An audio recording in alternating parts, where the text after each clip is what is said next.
Quem tem salário abaixo do teto da aposentadoria tem a opção de contribuir individualmente com a Previdência Social para garantir um rendimento maior para quando parar de trabalhar. Mas essa maneira de complementar a aposentadoria tem algumas regras e ela não é válida para todas as pessoas. Para a gente entender melhor, vamos falar sobre esse assunto agora, ao vivo, aqui no quadro Bom Dia INSS, do Jornal da Manhã, com a advogada especialista na área de direito previdenciário, Camila Santos. Bom dia, obrigado pela presença com a gente aqui mais uma vez. Obrigada Antônio. É sempre um prazer estar aqui participando. Vamos começar falando do valor.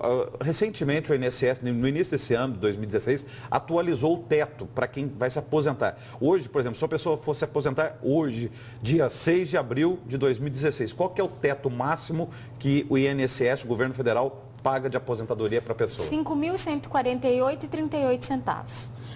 Mas, na verdade, Antônio, se a gente for falar em aposentadoria, ninguém aposenta com o teto da Previdência, o teto cheio. Por quê? Eu não trabalho com uma média contributiva. O teto de hoje não é o mesmo teto do ano passado, também não é o mesmo teto do ano anterior. Em 1994 era outro teto. Por mais que eu exclua as contribuições menores, no fringir dos ovos, quando se faz a média contributiva, ninguém vai chegar a esses 5.148. Uma pergunta econômica, mais econômica do que jurídica. Quer dizer que a Previdência, na hora que ela atualiza o teto, porque esse teto foi atualizado recentemente, ano passado era 4 mil e pouco, ela não considera que lá no passado a pessoa contribuiu com um valor inferior, mas esse valor tem o saldo lá da Previdência e ele também precisa ser reajustado para esse teto? E sim, tem os reajustes, mas os reajustes geralmente eles são inferiores ao salário mínimo. Então acaba que o aposentado e o pensionista ele tem uma redução no valor da aposentadoria dele.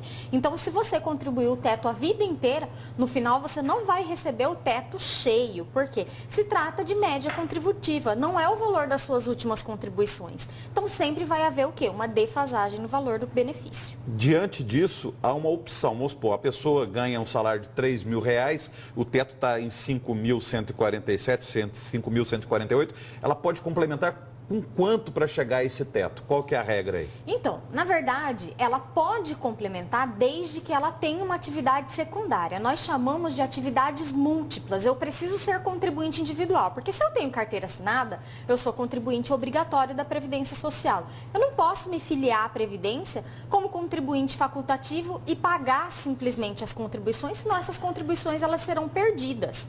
Então, o que eu faço? Ah, não, eu tenho uma atividade secundária, eu faço bolo para vender no Sesc Arsenal dia de quinta-feira, por exemplo.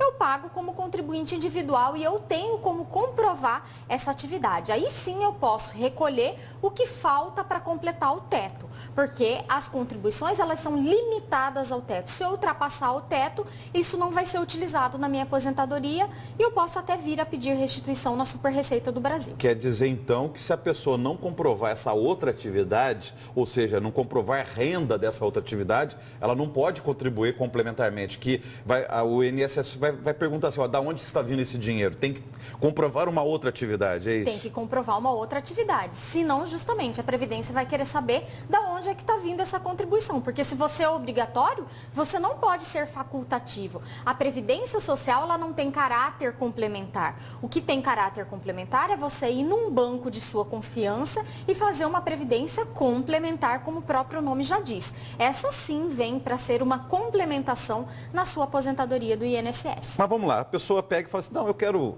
complementar o que eu ganho lá de salário e quero fazer esse complemento junto ao INSS porque eu tenho uma atividade como artesão e quero complementar. Como que é feito esse cálculo? Porque a gente sempre fala aqui no quadro Bom Dia INSS essa dificuldade que tem lá o fator previdenciário, as pessoas têm perdas. Como que é feito o cálculo então dessas duas contribuições junto ao INSS? Então, quando eu exerço, por exemplo, a mesma atividade, vamos lá. O Antônio, ele é jornalista aqui e é jornalista em outro lugar. Vamos supor assim, são duas atividades iguais. Eu somo as contribuições e faço a média contributiva, belezinha, não vai ter problema nenhum. Agora o Antônio, ele é artesão e é jornalista. Eu não somo as duas contribuições, eu faço uma aposentadoria, um cálculo de aposentadoria da atividade de jornalista, utilizo o fator previdenciário nela e faço a aposentadoria do artesão, utilizo o fator previdenciário nela. Depois disso é que é somado e chega um valor do benefício. Ou seja, eu tenho duas perdas no valor do benefício. Duas médias. Duas médias contributíveis. Então, muitas vezes não vai ser vantajoso. Então, isso tem que fazer um cálculo antes da pessoa começar a contribuir. Exatamente. A gente tem que fazer um cálculo para verificar se a perda que a pessoa vai ter, se vai compensar essa complementação. Muitas vezes compensa muito mais eu fazer o quê? Eu contribuir numa previdência complementar. Mas lembrando que o autônomo, ele é contribuinte obrigatório. Então, por exemplo, se eu tenho um escritório de advocacia, mas eu dou aula, por exemplo, como acontece comigo, eu sou obrigada a contribuir nas duas categorias, porque eu sou contribuinte obrigatório de duas categorias. Agora vamos imaginar outra situação. Hoje, estudante pode contribuir como facultativo, dona de casa pode contribuir. Se essa pessoa consegue um emprego no mercado de trabalho, com carteira assinada, ela pode continuar com as duas contribuições como estudante, se ela estiver cursando uma faculdade, por exemplo, e no mercado de trabalho a carteira ou não? Então, aí ela deixou de ser facultativa. Aí ela não pode continuar contribuindo como facultativa. Ela vai cessar as contribuições dela como facultativo e passar a ser contribuinte obrigatório da Previdência Social. Eu só quero fazer um adendo, Antônio, para aquelas pessoas que trabalham como MEI ou que são filiadas à Previdência Social como plano simplificado. Essas, se quiserem receber mais do que um salário mínimo, como a contribuição delas é de 5%, o que ela vai fazer? Esse período que ela contribuiu com 5%, ela vai complementar até chegar a 20%, então vai pagar mais 15% e ela pode pagar valor superior a um salário mínimo. Então o MEI, ele tem faturamento de R$5.000 por mês. Ah, mas ele paga o plano simplificado lá 5% conforme a lei. Não, mas eu não quero me aposentar com um salário mínimo. Ao invés dele pagar 5%, ele vai complementar pagando 20% para ele aumentar o valor da aposentadoria dele. Muito obrigado pela presença, até uma próxima. Obrigada, eu.